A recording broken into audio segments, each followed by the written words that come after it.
하려고 하는데 어쩌면 이 말씀을 자세하게 신중하게 좀 들어주셨으면 좋겠습니다. 왜냐하면 믿음은 들음에서 나기 때문에 들어주셨으면 좋겠는데요. 조금 전 영상을 보셨죠, 그죠? 영상을 보셨는데 제가 얼마 전에 네팔을 다녀왔습니다. 히말라야 산을 제가 보고 왔거든요. 근데 제가 이 영화도 직접 봤습니다. 근데 이 부분을 봤는데 정말 아무리 살려달라고 해도 요청해도 끝내 외면함으로 말미암아 거기에서 죽는 이 모습이거든요. 왜 사람들이 그렇게 살려달라고 요청을 하는데도 가지 않을까? 영어로 이야기하면서 살려달라고 하는데도 왜 가지 않을까 생각해 보면 내가 생명을 잃어버릴 수 있기 때문에 다른 사람을 살리러 가지 못하는 모습을 보게 되거든요. 이게 세상이고 이게 사람이라는 생각들을 참 많이 보게 됩니다. 저희들 교회에 이제 차상훈 집사님이 계시고 이제 허미선 집사님이 계시는데 지난 목요일 날 성경 공부 때 이런 얘기를 하더라고요. 집사님 부부를 연결시켜 준 자매가 있었습니다. 결혼할 수 있도록 도와준 자매가 있었는데 이 허미선 집사님께서 과거 교회 처녀 때 출석했던 교회에서 잘 따르는 여동생이 연결시켜 준 거예요. 근데 이 자매도 이제 좋은 남자를 만나서 결혼을 하게 되었는데 이 남편의 조건은 좋지만 예수님을 믿지 않는 형제하고 남자하고 결혼을 하게 되었습니다. 결혼해서 이제 아이 한 명까지 낳아서 잘 살고 있는 가운데 어느 날 이 자매의 남편이 어느 날이 아니고 5일 전입니다. 11월 11일 날 이제 세상을 떠나갔습니다. 어떻게 해서 떠나갔나 보면 남편이 아침에 출근을 했습니다. 출근을 하고 남편이 집으로 돌아오지 못한 거예요. 교통사고로 이제 세상을 떠나게 된 것입니다. 갑자기 이런 일이 터진 거예요. 남편이 아침에 기쁜 마음으로 출근했는데 저녁에 집에 못 온 거예요. 근데 부모 입장에서 아내 입장에서 얼마나 깜짝 놀랐겠습니까? 내 남편이 정말 기쁜 모습으로 나갔는데 저녁에 돌아오지 못하다니, 정말 교통사고로 죽다니, 내 삶 속에 어떻게 이런 일이 일어날 수 있는가, 그게 얼마나 힘든 일인지 알게 될 거예요. 정말 5일 전에 이런 일이 일어난 거예요. 부모 입장에서도 너무나 아들을 먼저 보냈고 아내 입장에서도 지금 나이가 40 곧밖에 안 되는 남편이 죽었으니까 얼마나 마음이 힘들겠습니까? 그 충격은 이루 말할 수 없고 장례도 잘 마치게 되었습니다. 그러나 이 자매가 예수 믿는 자매이다 보니까 남편을 예수님을 만나게 하려고 얼마나 노력을 했겠습니까? 그러나 자매의 입장에서는 남편이 죽음도 충격적인 일이지만 남편이 죽고 난 뒤에 어디로 갔는지를 안다는 거예요. 죽고 난 뒤에 어디로 갔는지를 알기 때문에 어쩌면 죽음 자체도 충격이지만 남편이 죽고 난 뒤에 어디로 갔는지를 알기 때문에 그 마음의 상심이 더 커질 수밖에 없었던 겁니다. 남편을 그렇게 살려내기를 원했고 남편이 예수님을 만나기를 원했지만 정말 남편이 예수님을 만나지 못하고 결국 세상을 떠나는 일들이 있게 되었던 거죠. 제가 이제 중학교 동기들이 있는데 이런 친구들이 있습니다. 오토바이를 타고 가다가 죽은 친구들도 있고 정말 목매어서 자살한 친구들도 있고 정말 이런 친구들이 꽤 있습니다. 저희 동기들인데도 불구하고 이미 많은 친구들이 세상을 떠난 친구들이 있습니다. 여러분들은 어떻습니까? 여러분의 주변에 보면 결국 세상을 떠나는 사람들이 어느 날 갑자기 떠나는 사람들이 분명히 있을 거라 생각하거든요. 제가 이제 지난번에 오셨던 분이 들었을 수도 있겠지만 인간은 스스로 해결할 수 없는 세 가지가 있습니다. 세 가지가 첫 번째 중에 하나가 뭐냐 보면 본질적인 외로움이에요. 인간 자체가 외로움 그런 것을 가지고 있는데 마치 인생을 홀로 걸어가는 것처럼 이 본질적인 외로움, 내 사랑하는 가족과 함께 있음에도 불구하고 내 심령 깊은 곳에 찾아오는 그 외로움의 문제가 모든 사람에게 다 있다라는 거죠. 여러분 사랑하는 가족이 옆에 있는데 내가 외로운 거 느껴보셨죠? 내 아내가 있고 내 자식들이 있는데도 불구하고 마치 혼자 있는 듯한 느낌, 그 외로움의 마음들을 가지지 않는 사람은 없다라는 거죠. 두 번째로 뭐가 있나 보면 인생의 허무함입니다. 허무함. 인간은 끊임없이 인생의 목적과 의미를 발견하려고 하거든요. 치열한 삶의 현장 속에서 의미와 목적을 찾아가면서 내 인생 성공시켜보기 위해서 욕심과 야망을 가지고 살아가거든요. 근데 어느 순간에 허무함이 찾아와요. 내가 왜 이렇게 아등바등하며 살고 있는 것이지, 내가 왜 이렇게 정신없이 삶을 살고 있는 것인지 되돌아보면서 내 마음속에 참 허무함을 느낄 때가 참 많이 있습니다. 나이가 들수록 더 심해지는 게 뭐냐 보면, 인생 되돌아보면 참 허무한 인생이네, 이런 마음들이 들지 않은 사람은 없다라는 거죠. 그리고 세 번째가 뭐냐 보면 미래에 대한 두려움입니다. 인간은 본질적으로 미래에 대해서 두려움을 가지고 있고, 또한 죽음 이후에 대한 그 두려움들을 가지고 있다라는 거죠. 이 땅에서 남은 삶에 대한 두려움도 있지만, 내가 죽고 난 이후에 어떻게 되는 것인가, 이 죽음에 대한 두려움들도 다 가지고 있는데, 하나님께서 영원을 사모하는 마음을 주셨기 때문에 미래에 대한 두려움들을 가지게 된다는 거죠. 근데 인간은 공동되게 이 세 가지, 본질적인 외로움, 인생의 허무함, 미래에 대한 두려움들을 다 가지고 있는데, 이게 어디서부터 왔는가? 내가 태어날 때부터 이걸 느끼진 않은데 어느 순간 이 세 가지가 다 찾아오게 되는데, 그 이유가 뭐냐 보면 성경에서 말하는 것은 인간이 하나님께로부터 떠났기 때문이다. 인간이 하나님으로부터 떠났기 때문이고, 인간이 결국은 죄로 말미암아 하나님을 인정하지 않고 자기가 주인된 삶을 살아갈 때 이 세 가지가 다 드러난다라고 말씀을 합니다. 오늘 제가 여러분에게 말씀을 전하는데, 오늘 말씀이 나의 인생 나의 마지막이라는 제목입니다. 오늘 말씀에 보면 모든 인생의 결말을 이야기를 하고 있는데, 이 땅에서 어떻게 삶을 살았든지, 잘 살든 살든지 못 살았든지 상관없이 우리의 인생에 마지막 결말이 있다는 것을 말씀하고 있는데, 오늘 누가복음 16장 말씀 속에서 예수님은 한 사건을 말씀하는데, 부자와 거지 나사로에 대해서 말씀하는데, 이 사람의 이름이 명백하게 공개된다는 것은 이 사건은 실제적인 사건이라는 것을 알려주고 있습니다. 근데 오늘 이 말씀을 통해서 예수님께서 우리에게 뭔가를 말씀하고 싶은 거예요. 오늘 이 말씀을 통해서 깨닫는 하나님의 은혜가 있기를 간절히 소원합니다. 첫 번째로 열 수 있는 게 뭐냐 보면, 이 땅의 삶은 각기 다르나 죽음은 모든 인간에게 공통으로 찾아오게 된다는 거죠. 이 자리에서 나는 안 죽는다고 생각하시는 분이 계시면 한번 손 들어 보십시오. 저밖에 없네요. 이 땅에 있는 모든 사람들이 뭐죠? 다 삶의 모습은 다 다르지만 죽음은 모든 인간에게 공통적으로 찾아온다는 거죠.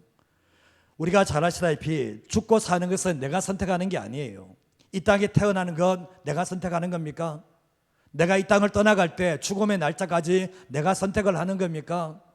내가 이 땅에 삶을 살아가는 것도 내 모든 삶이 내 뜻대로 됩니까? 내 마음대로 됩니까? 내가 선택하고 결정했다고 해서 그 삶이 이루어지는 겁니까? 그게 아니잖아요. 죽고 사는 문제, 그리고 내가 이 땅의 삶을 살아가는 모든 문제가 내가 선택하고 내가 생각한 대로 결정되어지는가? 그게 아니라는 것을 알게 됩니다. 이 땅의 삶의 모습은 천차만별이라는 것을 알게 되는데, 똑같은 사람은, 똑같이 살아가는 사람은 단 한 명도 없습니다.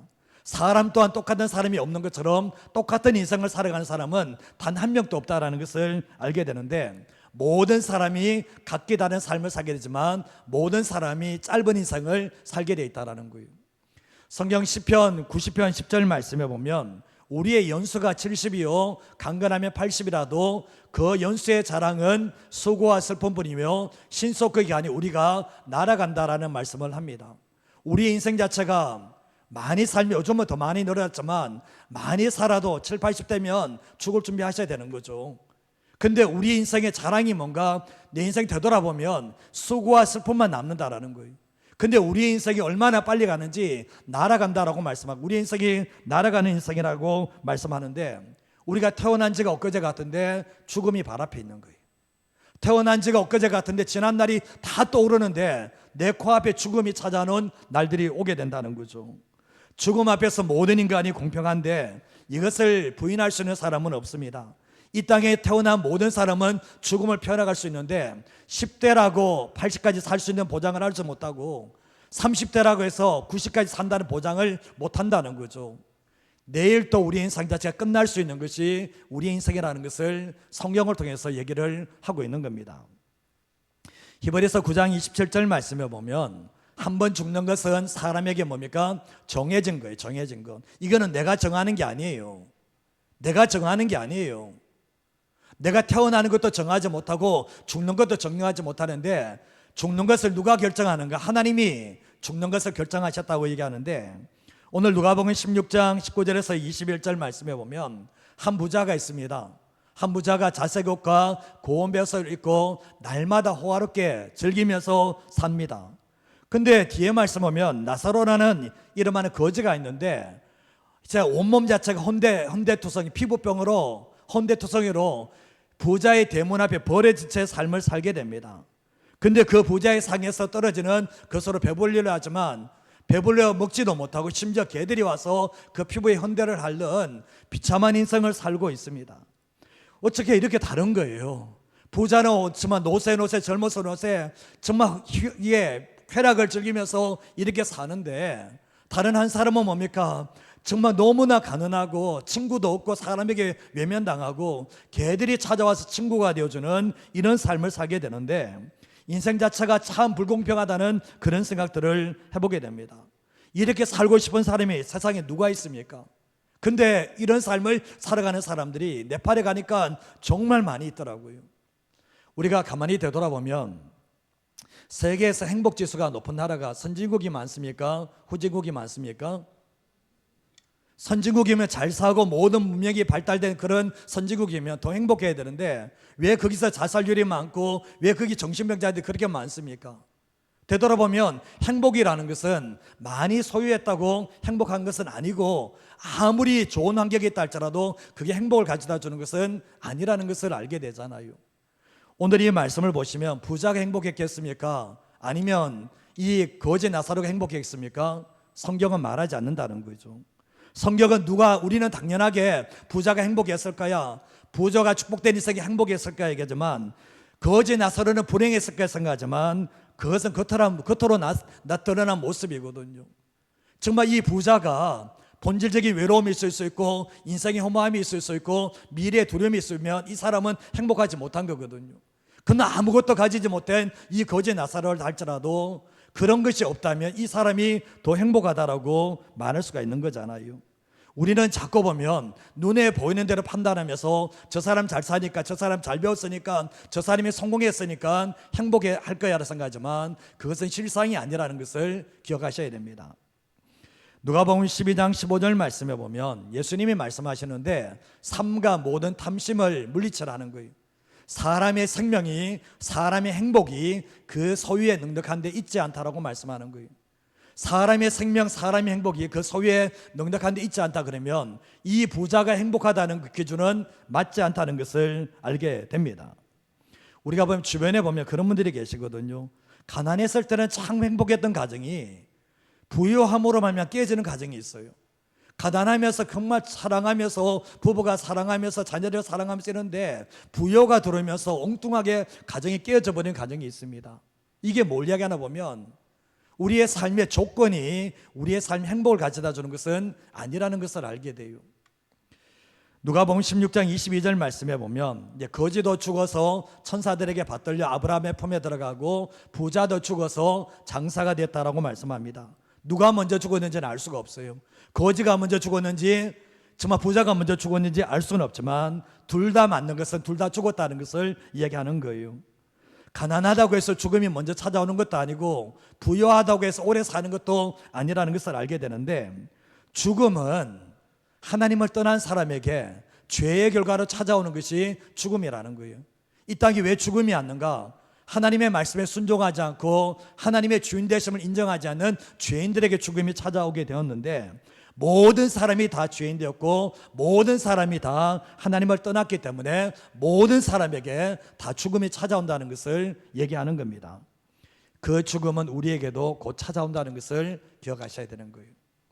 두 번째로 할 수 있는 게 뭐냐 보면 죽음 이후의 삶은 영원하며 죽음 이후에 심판이 있다는 거예요.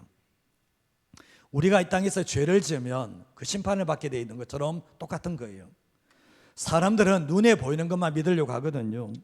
눈에 보이지 않는 것을 믿으려고 하지 않아요.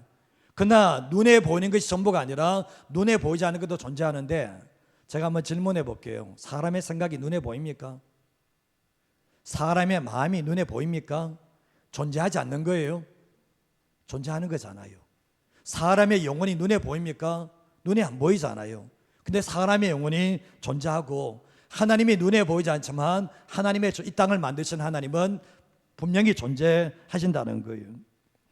근데 고린도서 4장 18절 말씀에 보면 우리가 주목하는 것은 보이는 것이 아니요 보이지 않는 것이니 보이는 것은 잠깐이고 보이지 않는 것은 영원하다라고 말씀합니다.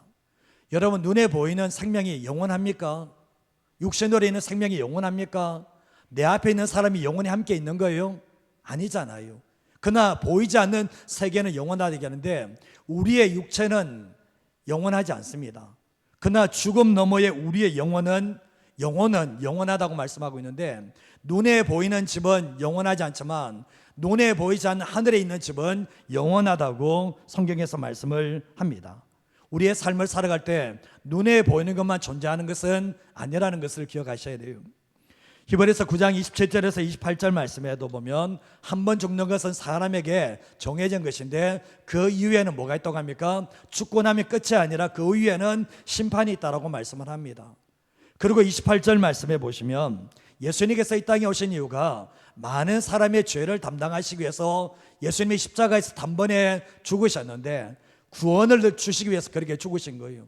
그러나 죄와 상관없이 첫 번째 오셨을 때는 죄를 용서하시기 위해서 이 땅에 오셨지만 두 번째 오실 때는 심판하러 오시는데 죽은 자도 심판을 당한다는 것을 말씀을 합니다. 누가복음 16장 23절 말씀이 이렇게 있습니다. 부자는 지옥에서 고통 가운데 있다가 눈을 들어 보았다. 멀리 아브라함이 보이고 나사로가 그의 품에 안겨 있는 것을 보았다라고 말씀을 합니다. 이 부자는 살아있을 때 주변 사람들이 천국이 있어 지옥이 있어 이런 얘기를 했지만 이 거짓말인 줄 알고 믿지 않았던 거예요. 눈에 보이지 않는 천국과 지옥이 어디 있냐고 생각하면서 믿지 않았던 거예요. 그런데 오늘 말씀해 보면 부자가 죽고 난 뒤에 눈을 떠보니까 지옥에 와 있는 거예요. 기가 막힌 거예요. 사실은 부자는 지금 지옥 가운데서 고통 가운데 있고 거지 나사로는 천국에서 하나님 품에 아브라함의 품에 있는 이 모습을 봤는데 이 부자는 눈에 보이는 것이 전부다 생각했지만 자신이 죽고 난 후에 그 생각이 틀렸다는 것을 정확히 아는 일들이 있게 되었던 거죠. 죽으면 다 끝이 아니라는 거예요. 16장 24절에서 26절 말씀에도 보면 이 부자가 이렇게 얘기합니다. 아버지 아브라함이요 나를 긍휼히 여기사 나사로를 보내서 그 손가락 끝에 물을 찍어서 내 혀를 서늘하게 하소서. 내가 이 불꽃 가운데서 괴로워합니다. 지옥은 불꽃이 있는 곳이거든요. 물 한 방울도 없는 곳이거든요. 그래서 이 나사로에게 요청하는 게 뭐냐 보면 살아있을 때는 이게 삶이 반대였잖아요. 죽고 난 이후에 손가락 끝에 물 한 방울 찍어서 내 혀를 서늘하게 해달라고 요청하는 모습을 보게 됩니다. 근데 결국 뭡니까? 뭐라고 얘기합니까? 뒤에 말씀해 보면 아브라함이 말합니다. 부자에게 너는 살아있을 때 좋은 거 받지 않았냐? 너 살아있을 때 잘 살지 않았냐? 그러나 나사로는 고난을 받지 않았냐? 이것을 기억해야 돼. 그는 나사로는 여기서 위로를 받지만 너는 죽고 난 뒤에 영원토록 괴로움을 받는다라고 얘기를 하는 거예요. 그러면서 26절 말씀해 보면 그뿐 아니라 너희와 우리 사이에 뭐가 있습니까? 큰 구렁텅이가 있어서 놓여 있어서 여기서 너에게 건너가고자 하되 갈 수 없고 거기서 우리에게 건너올 수도 없게 하였다라고 말씀합니다. 지옥은 천국을 바라보면서도 불구하고 못 가는 곳이에요. 정말 이게 거지 나사로가 천국에 있는 모습을 부자가 보지만 가지 못하는 것이 천국이라는 것을 알게 되는데 과거 이 땅에 살 동안에 부자의 눈에는 나사로가 보였겠습니까? 안 보였습니까? 전혀 안 보였거든요. 근데 결국 뭡니까? 정말 이 부자가 죽고 난 이후에 이제 나사로가 보이는 거예요. 근데 나사로는 이 부자를 보고 있습니까? 안 보고 있습니까? 전혀 안 보고 있는 이런 모습을 보게 됩니다. 지금은 완전히 반대가 됐는데 정말 천국과 지옥 사이에 구렁텅이가 있습니다. 구렁텅이가 있어서 건너갈 수도 없고 건너올 수도 없다라고 말씀을 하는데 지옥에서는 더 이상의 기회와 더 이상의 소망은 없습니다. 지옥에 들어가는 사람은 이제는 완전히 소망과 완전히 기회가 다 끊어졌다는 것을 이야기하는 거예요. 근데 오늘 말씀에 왜 천국에 대해서 말하는 게 아니라 지옥에 대해서 이렇게 말할까 보면 지옥은 절대로 오지 말라는 거예요. 지옥은 절대로 들어가지 말아야 되는 곳이라고 분명히 말씀을 합니다. 우리는 삶을 살아갈 때 죽음 이후에 끝이라 생각할지 모르지만 성경에서 이야기하는 것은, 불교에서도 이야기하는 것은 뭡니까? 죽음은 끝이 아니라는 거예요.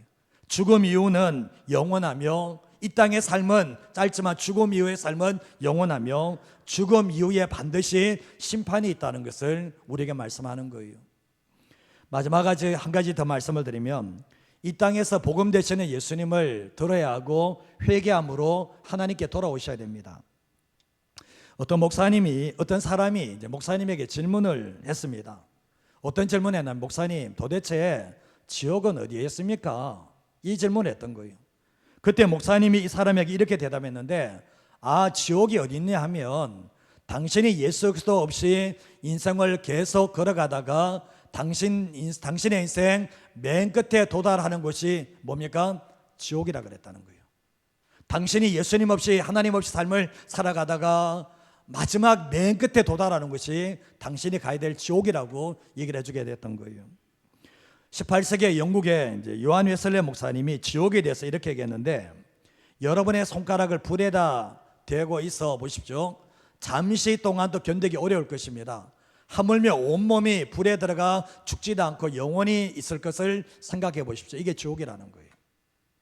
지옥은 철저하게 하나님께 버림받는 것이 지옥이라는 것을 우리에게 말씀하고 있는데, 그러면 부자가 정말 지옥 간 이유가 뭐고 거지 나사로가 천국 간 이유가 뭔가에 대해서 할 때, 거지 나사로가 천국 간 이유는 딱 두 가지를 얘기한다면 회개와 믿음이에요.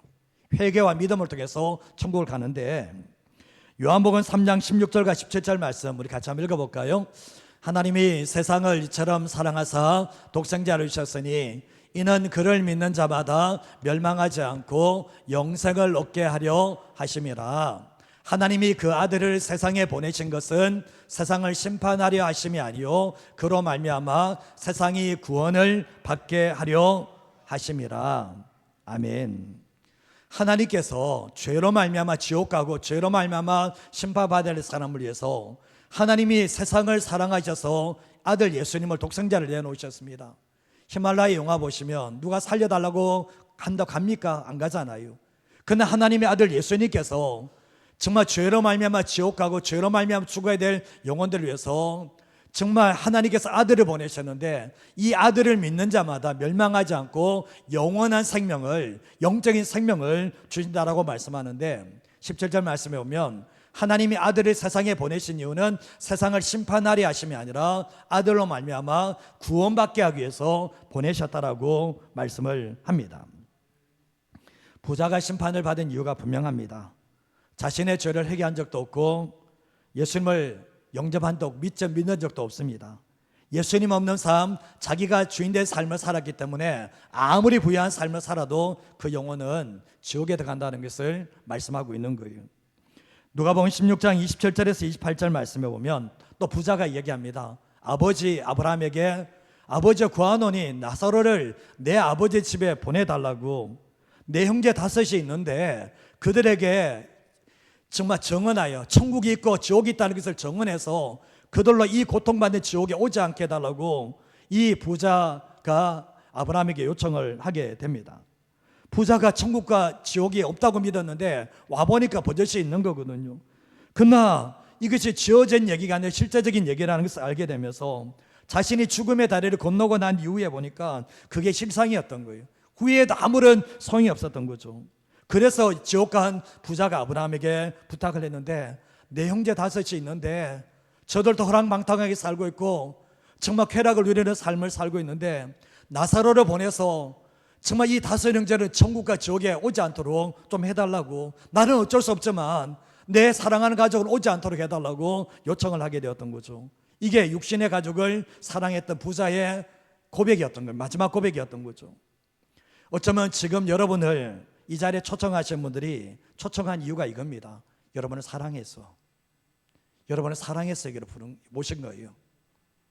정말 함께 천국 가기 위해서 모시게 되었는데, 오늘 누가복음 16장 29절 말씀에도 아브라함이 이렇게 얘기합니다. 그들에게 모세와 선지자들이 있으니 그들에게 들으라는 거예요. 죽은 나사로가 찾아가서 듣는 게 아니라는 거예요. 그게 아니고 어떻게 합니까? 이 땅의 모세와 선지자들이 그들에게 들어라는 거예요. 그게 누구냐 보면 저 같은 사람이든지 옆에 여러분 사람, 옆에 주는 사람이 예수 믿어야 됩니다, 예수 믿으면 죄 용서 받습니다, 예수 믿으면 천국 갑니다, 그렇게 말하는 그런 사람의 얘기를 들어야 되는 것이지, 죽은 사람이 찾아와서 그 사람에게 말한들 그 사람이 믿는가 믿지 않는다는 것을 성경을 통해서 얘기하는 거예요. 30절에 31절 말씀에도 보면 부자가 이렇게 합니다. 그렇지 않습니다. 아버지 아브라함이요, 만일 죽은 자에게서 그들에게 가는 자가 있으면 뭐 한다고요? 회개하게 할 거라고. 그러나 31절 말씀에 비록 모세와 선지자들에게 듣지 않으면 비록 죽은 자 가운데서 살아난 자가 있을지라도 구원함을 받지도 않고 믿지도 않을 거라고 분명히 말씀을 합니다. 생각해 보면 죽었던 자가 정말 천국 가고 지옥 가는 자가 찾아가서 그 사람에게 하면 그 권한을 받고 믿을 것인가? 그거 아니라는 거예요. 그렇게 되지 않는다는 거예요. 이 땅에 예수 믿는 사람들, 이 땅에 모세와 선지자 같은 사람의 그 복음을 듣고 예수님의 그 얘기를 듣고 영접해야 된다는 것을, 믿어야 된다는 것을 우리에게 말씀하고 있다라는 거죠. 옆에 있는 가족이, 옆에 있는 이웃이, 친구가 예수 믿자고 얘기합니다. 근데 그게 하나님이 나를 부르시는 기회의 손길입니다. 그것을 뿌리치는 순간부터 나는 결국은 죽은 자가 살아나서 말한다 할지라도 그 사람은 믿지 않게 된다는 것을 알게 되는 거예요. 지옥은 어떤 요청도 거절되는 것입니다. 지옥은 어떤 요청을 해도 다 거절되는 것인데, 오늘 말씀에 보면 지옥이 얼마나 고통스러웠으면, 얼마나 극치에 달했으면 죽은 자를 보내서라도 좀 살려달라고 이렇게 말하는 모습을 보게 되거든요. 죽음 이유를 결정짓는 것은 내가 이 땅에서 회개했는가, 믿음을 가졌는가, 이거거든요. 돈이 많아서 지옥 가는가, 돈이 없어 천국 가는가, 그 기준은 아니라는 거예요. 인간에게 제일 무서운 게 뭐냐면 죄라는 겁니다. 죄. 세상에서 죄가 무섭게 다루잖아요. 근데 이 죄의 문제를 해결받지 못해서 지옥에 들어가게 되는데, 죄의 뿌리는 하나님의 창조주 되심을, 하나님의 내 인생의 주인 되심을 인정하지 않는 게 죄의 뿌리예요. 그리고 이 죄는 하나님이 보내신 구원자 예수님을 받아들이지 않는 거, 믿지 않는 거, 그게 죄의 출발이라는 것을 알게 됩니다. 근데 결국 뭡니까? 내가 내 인생의 주인 돼서 모든 것을 내가 결정하고 내 마음대로 살아가는 거, 정말 그게 죄라는 거예요. 근데 이 부자는 뭡니까? 지옥에 가서 깨닫는 게 뭐냐 보면 내가 내 인생의 주인 된 삶의 결과가 이거라는 것을 깨닫는 일들이 있었지만 이미 늦었다는 것을 알게 되는 거죠. 죄의 뿌리가 여기 있는 거예요. 내가 내 인생 주인 돼서 내 마음대로 살면 끝은 정해져 있는 거예요. 예수님 없는 삶을 살게 되면 끝이 정해져 있다는 것을 알게 되는데, 회개라는 게 뭐냐? 방향 전환이에요. 회개라는 것은 방향 전환인데, 저는 교회 다니는 분이 지옥 갈 사람들이 정말 많습니다. 교회 다니는 사람이 지옥 가는 사람 많거든요. 왜 그런지 아십니까? 방향 전환을 한 적은 없고 그냥 교회만 나와서 예수님에 대해서 소식만 듣고 있는 그 사람은 지옥 갑니다. 그 사람 천국 못 가요. 보면 내가 내 인생의 주인 돼서 내 마음대로 살았습니다. 회개라는 것은 방향 전환이라면, 이 삶이 잘못됐으면 어떻게 됩니까? 이제는 내가 이런 삶을 반복하는 게 아니라 하나님이 내 인생의 주인이시고 하나님께서 주인된 삶을 살아가는 것이 회개이지, 아, 예수님이 내일 날 위해서 이 땅에 오셔서 죄 용서해 준다, 그런데 그걸 아는 것이 구원받는 게 아니라는 거예요. 예수님이 그런 말씀하셨거든요. 주여 주여 하는 자가 다 천국 가는 게 아니다. 내 아버지의 뜻대로 행하는 자가 천국 간다 얘기했거든요. 이전에는 내 마음대로 살았잖아요. 내가 주인된 삶을 살았잖아요. 회개한다는 게 뭐냐? 예수님을 영접하고 예수님이 내 죄를 용서했다는 게 뭐냐? 그러면 예수님이 내 인생의 주인 돼서 그분이 원하시는 삶, 아버지의 뜻대로 행하는 삶에서 구원이 있는 것이지, 그게 아니면 구원이 없다는 것을 우리에게 말씀하고 있습니다. 사도행전 2장 38절 말씀에도 보면 베드로가 말합니다. 너희가 뭐라 합니까? 너희가 회개하여 각각 예수 그리스도의 이름으로 세례를 받고 죄 사함을 받아라. 그래야면 성령을 선물로 받는다 얘기하는데, 회개 없이 예수 믿을 수는 없는 거예요. 회개를 통해서 예수님을 받아들이고 회개를 통해서 믿음을 가지게 되어 있는데, 내 인생의 주인을 한 번도 바꿔본 적이 없는 사람이, 내 인생의 주인 내 마음대로 살아가는 사람이, 그 사람이 예수님을 믿는 사람인가? 그건 아니에요. 그 사람은 세례를 받아도 아무런 소용이 없어요. 그거는 그래서 결국 뭡니까? 죄사함을 받게 된다라고 말씀을 하잖아요. 회개는 잘못된 길에서 되돌아서는 거예요. 회개가 뭐라고요? 잘못된 길에서 뒤돌아서는 거예요. 내가 인생의 주인 돼서 삶을 살아간 이게 잘못된 거 알았으면 뒤돌아서는 거예요. 정말 내가 내 인생의 주인 돼서 삶이 잘못된 것 알면 하나님의 창조되심과 주인 되심을 인정하고 예수님께로 하나님께로 방향 전환해서 그 길을 삶을 살아가는 게 그게 회개라는 거예요. 그리고 예수님께 대한 믿음이 뭐냐? 정말 내가 죄인이었지만 내가 내 인생의 주인 돼서 마음껏 살았지만 이런 나를 불쌍히 여기셔서 예수님이 십자가에서 내 죄를 용서해 주시고 하나님께서 내 삶의 주인대로 바꿔준 사건이 바로 구원의 사건이라는 것을 우리에게 말씀하고 있는 겁니다. 후회해서 구원받는 게 아니에요. 깨닫고 끝나는 게 아니에요. 뒤돌아서야 되는 거예요. 지금 계속하면 오염 당하는데 그게 아닌 거죠. 방향 전환을 부자는 하지 않았다는 거예요. 분명히 들었습니다. 근데 방향 전환을 하지 않음으로 말미암아 지옥에 떨어질 수밖에 없었던 거예요. 갈라디아서 1장 4절 말씀 우리 같이 한번 읽어볼까요? 그리스도께서 하나님 곧 우리 아버지의 뜻을 따라 이 악한 세대에서 우리를 건지시려고 우리 죄를 대속하기 위하여 자기 몸을 주셨으니, 예수님께서 하나님 곧 아버지의 뜻을 따라서 이 악한 세대에 오셨는데 우리를 건지시고 우리의 죄를 대신 용서해 주기 위해서 자기 몸을 주셨다고 말씀합니다. 히말라야 산에서 자기 몸 안 주잖아요. 자기 목숨 안 주잖아요. 그러나 예수님께서는 그렇게 하셨다는 것을 알게 됩니다. 예수님이 왜 땅에 오셨는가? 죄 때문에 오셨습니다. 예수님이 왜 십자가에 죽으셨는가? 왜 부활하셨는가?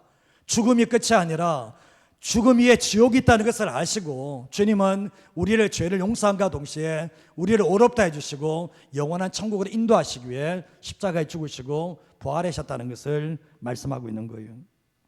예수님을 믿는 사람은 죽고 난 이후에 천국에 가는 티켓으로 구원을 얘기하는 게 아니에요. 생명이 들어오고 주인을 바꾸는 사건이라는 거예요. 그래서 이 땅에서도 이제 예수님과 하나님과 동행하는 삶을 살게 되는데, 제가 세 가지 말씀드렸죠. 본질적인 외로움, 인생의 허무함, 미래에 대한 두려움 해결받을 수 있습니다. 요한복음 10장 10절 말씀에 보면 내가 온 것은 양으로 생명을 얻게 하고 더 풍성히 얻게 한 것이다. 예수님이 오신 거거든요. 예수님이 오신 거 양은 우리거든, 죄인이거든요. 양에게 생명을 주고 예수님 안에서 만족하고 예수님 안에 행복하는 삶을 살아가도록 한 거거든요. 저는 이제 예수님 없는 인생이 어떤 삶인지 압니다. 제가 살아봤으니까. 예수님 없는 인생은 본질적인 외로움, 인생의 허무함, 미래에 대한 두려움 다 그 안에 들어가 있습니다. 속일 뿐이에요. 그 모습 가지고. 그러나 뭡니까? 예수님을 만나게 될 때 뭡니까? 내 본질적인 외로움과 인생의 허무함과 그리고 미래에 대한 두려움까지도 예수님께서 십자가에서 다 감당하셨기 때문에 정말 인생의 만족과 행복을 누리는 삶을 살아갈 수가 있게 되는 겁니다. 근데 신앙생활할 때 예수님이 말씀하신 것도 있지만 마음으로 믿어 의에 이르고 입으로 시인해서 구원을 받는다 그랬거든요. 아, 내가 마음으로 저거 믿어줘, 그걸로 통해 구원받는 게 아니라는 거예요. 입으로 시인해서 구원을 받는다라고 우리에게 말씀하는 거예요.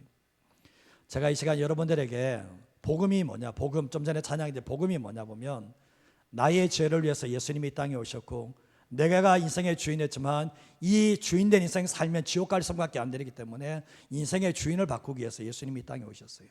예수님이 십자가에 죽으시고 부활하심으로 말미암아 주인을 바꿔준 거예요. 주인을. 너가 인생의 주인이 아니다. 제가 처음에 말씀드렸죠. 여러분 태어나고 싶어서 태어나셨습니까? 내가 내 뜻대로 삶이 되시던가요? 죽는 거 여러분 죽고 싶어서 죽으십니까? 내가 결정하는 게 아무것도 없어요. 그러면 내가 내 인생의 주인 아니라는 거거든요. 그러면 이 땅을 만드시고 사람이 얼마나 오묘합니까? 이 땅을 만드신 분이 누구신가? 사람을 만드신 분이 누구신가? 이 지구를 만드신 분이 누구신가? 가만히만 생각해 보면 창조자 하나님을 인정할 수밖에 없어요. 내 자신의 모습 보면 죄인의 모습 인정할 수밖에 없어요. 그래서 신앙생활 할 때 예수님 만난 인생이 죽음으로 끝나는 게 아니라는 거예요. 죽음 위에 영원한 세계가 있는 것이고 저는 100% 믿습니다. 1000% 믿습니다. 그리고 이 땅 너머에 영원한 천국이 있다는 것을 말씀하셨는데, 그게 회개함으로, 돌아섬으로, 믿음으로 말미암아 구원받는다고 말씀을 합니다.